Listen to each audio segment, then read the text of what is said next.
Pag-aaralan na ho namin kung anong krimen ang ididimanda namin dito sa opisyal sa AMLAC, pati rito kay Trililing. Dahil misrepresentation kumbaga estapa ang ginagawa ninyo. At nilalibel nyo na yung pamilya kahit na hindi totoo. Ayan po, Attorney Sal. Sa kaugnay naman po na issue, Attorney Sal, sa panig ng AMLAC, dahil iniulat ng Anti-Money Laundering Council na may kabuang 6.77 na bilyong pisong halaga ng mga transaksyon sa bank accounts na konektado kay Vice President Sara Duterte at sa kanyang asawa na si Manasseh Scarpio na na-flag din bilang suspicious at covered transactions mula pa noong 2006 hanggang 2025. So, sa pagdinig ng House Committee on Justice kaugnay nga nitong impeachment, kinumpirma ng AMLAC na may 313 na covered transactions at 17 daw dito yung suspicious transactions kay VP Sara at 300 ayun. So may mga halaga daw na hindi malinaw ang pinagmulan o patutunguhan batay sa record. Napansin daw din ng AMLAC ang pagtaas daw ng transaksyon sa ilang taon kabilang yung mga panahon kung saan umabot sa daan-daang milyong piso yung annual transactions. Git ng AMLAC, patuloy lamang silang nagmo-monitor ng financial movements batay sa mga ulat ng bangko. Pero Attorney Sal, from 2006 hanggang 2025 yung coverage nung yung mga transaction, Attorney Sal. Ano pong reaction nyo dito? Directed. Ganito yun yung sinasabi kasi ng AMLAC, kinukumpirma nila yung mga bank accounts na meron ng ganong bank accounts. At kinukumpirma din nila na merong ganong pera doon sa mga bank accounts na nabanggit. Pero, teka muna. Alam po ninyo, bumalik tayo noong 2016. Noong 2016, yung mga bank accounts na yan, inilabas na ho yan ni Trililing. Yon. At Take note Trililing kasi. Yari na naman yan, mapipiko na naman yan. Ididemanda na naman si Panelo. Tinawag akong Trililing. Si Panelo nagtawag sa'yo ako ang nag-abogado kay Presidente Duterte noon. Siguro mga 2-3 weeks before election, inilabas niya yan.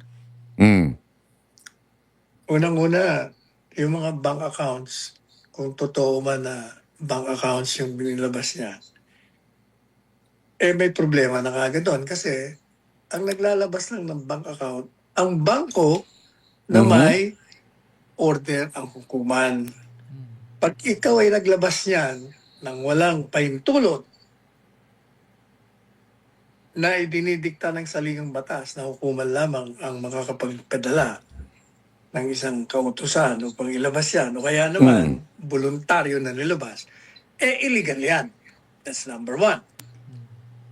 Number two,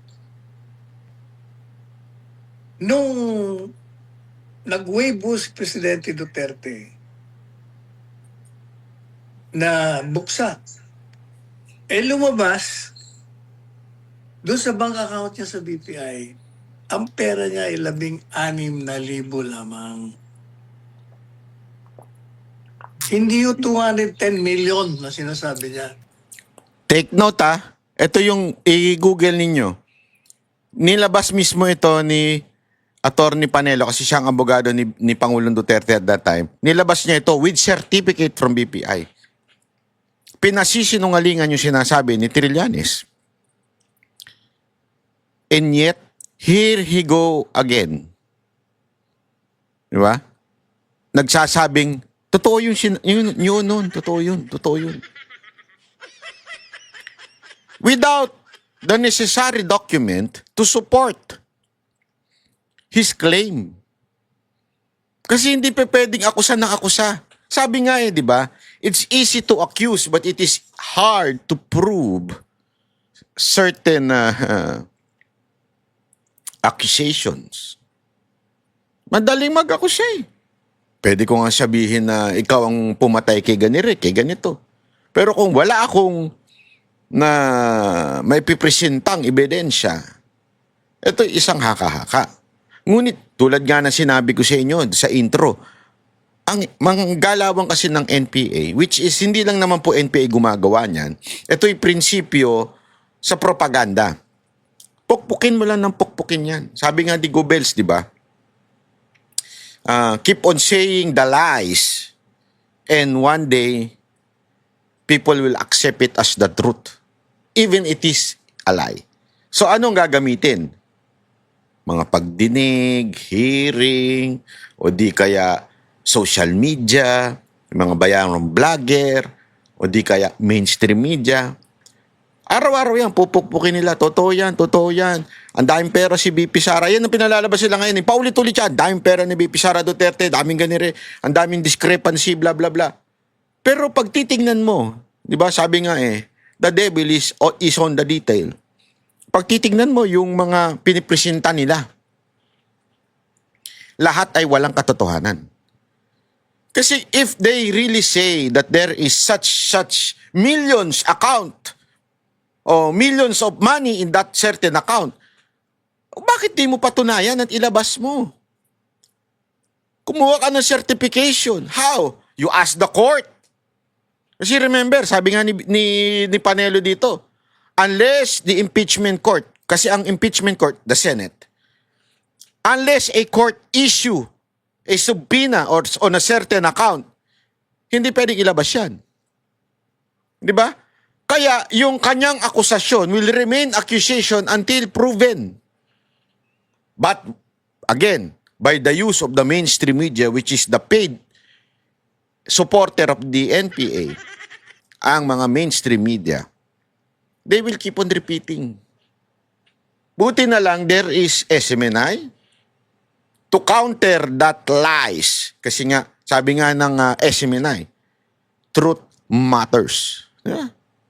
SMNI lang, mapapagkatiwalaan nyo. Kaya nga nandun ang Banateros para talaga isiwalat ang katotohanan. Na merong pera sa loob ng bangko. Pangalawa, meron na akong certification ng bangko, ang BPI noon. Kasi humingi ako sa kanila ng certification.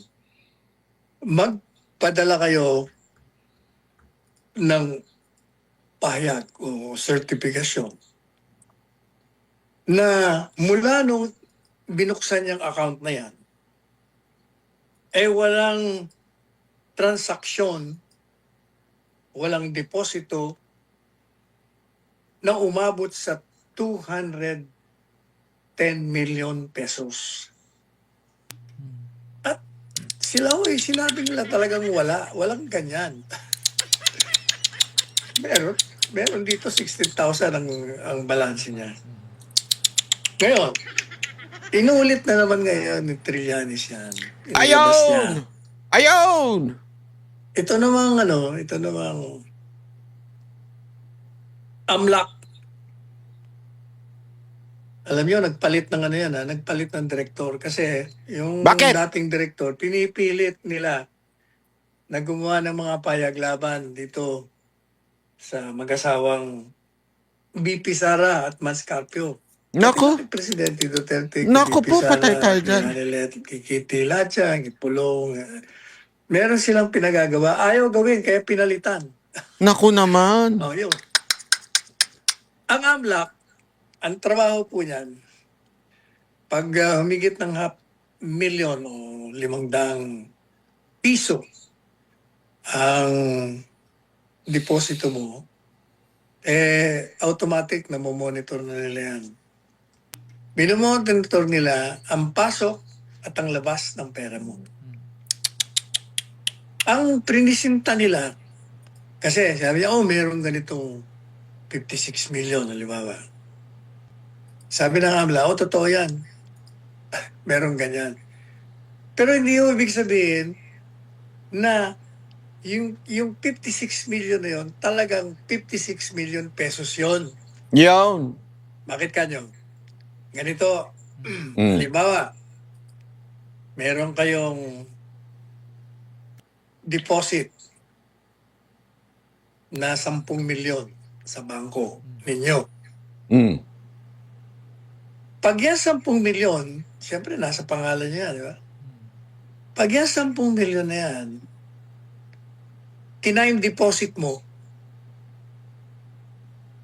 makikita kagad yan sa AMLAC. Yung paglabas ng 10 million mo, record na nila, 10 million.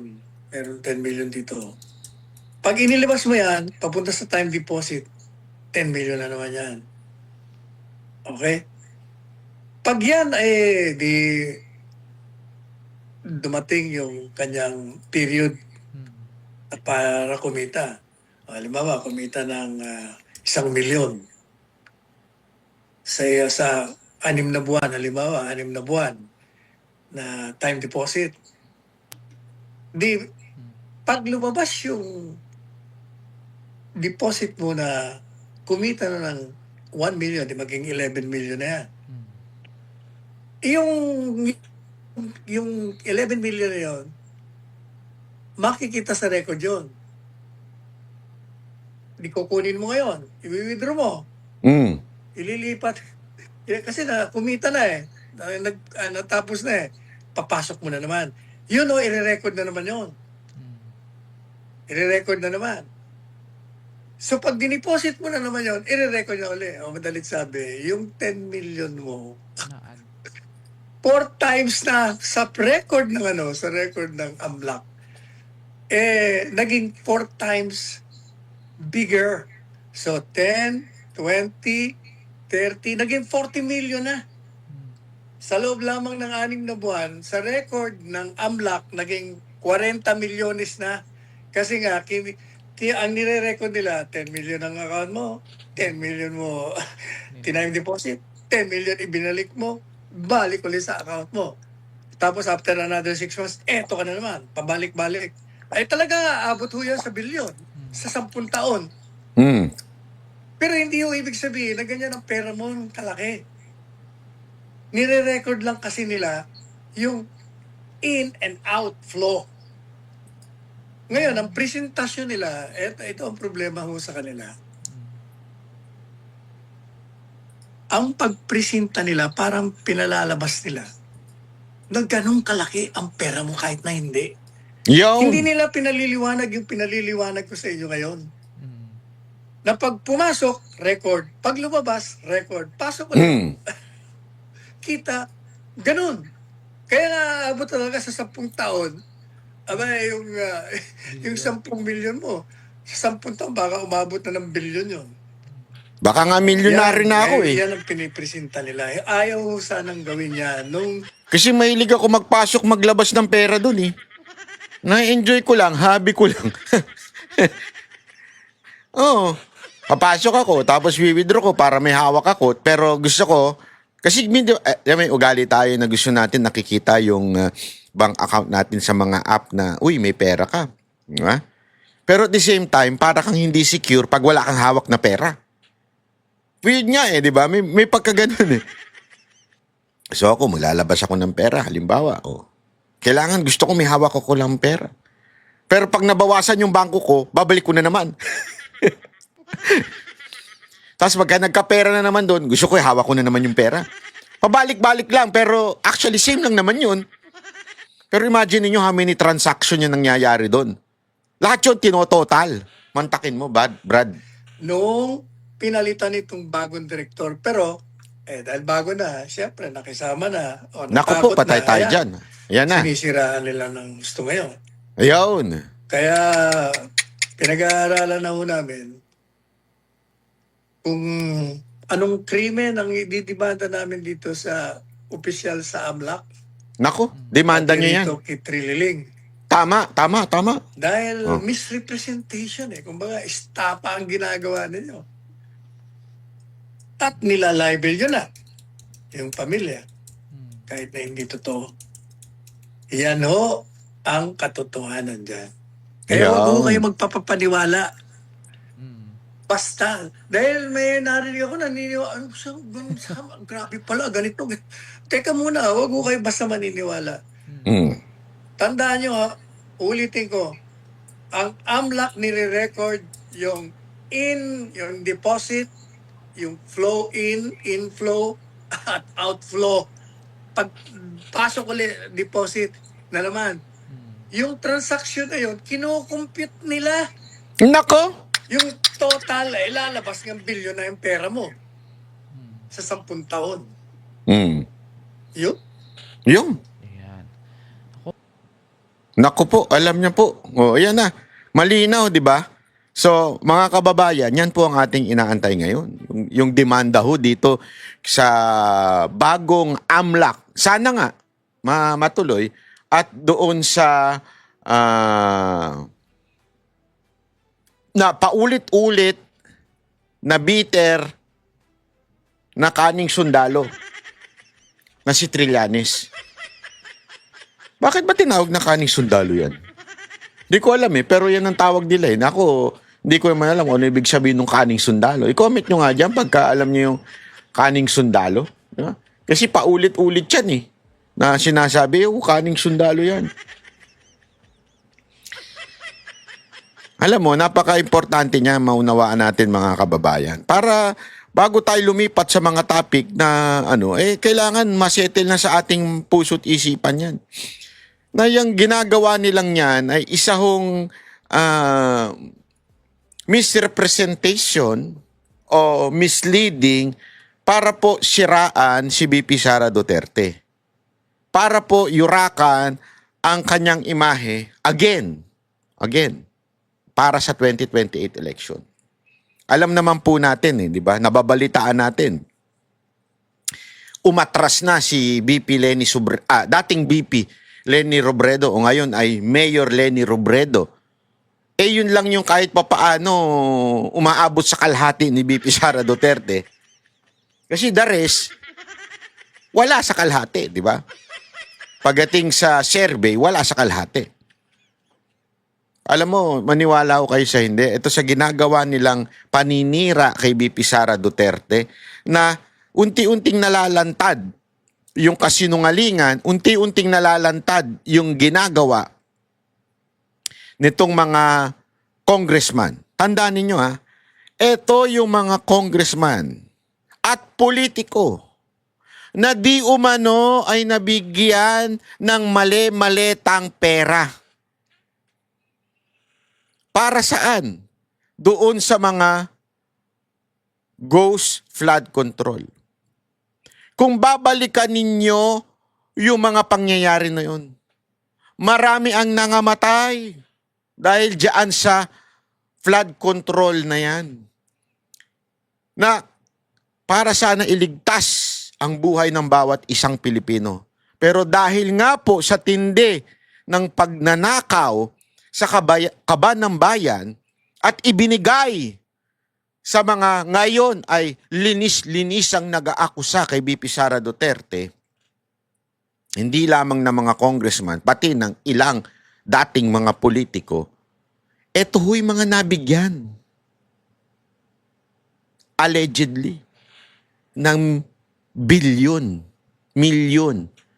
Para saan? Para again, idiin si BP Sara Duterte. Kaya yung mga yan, walang kaluluwa yung mga yan. Wala nang kaluluwa, mga false prophet pa. Bakit? Again, para lang ibagsak si Vice President Sara Duterte. From the very beginning of Marcos' term, maalala ninyo, yan na kagad ang nasa utak nila. PI. Ano yun? People's Initiative. Para baguhin ang konstitusyon dahil alam nilang hindi mananalo yung kanilang dambuhalang boss dyan. Gagawing parlamentarya tayo, hindi dahil para maayos ang ating bansa, ngunit para maging prime minister yung kanilang boss. Dahil again, wala na tayong say kung sino ang magiging pinuno ng ating bansa. Kung hindi, sila-sila na lang. At yan dahilan na yan ay tila ang dahilan hanggang ngayon. Kaya ginagawa ito mga impeachment. The goal of this impeachment ay hindi na makatakbo si BP Sara sa 2028. They will do everything to the point selling their souls to the devil. Tatanggap ng pera Wala na silang pakialam, masira man sila sa politika basta may pera sila at manatili sa kapangyarihan. Para lang mapabagsak ang VP Sara Duterte. Lalong-lalo na ngayon kung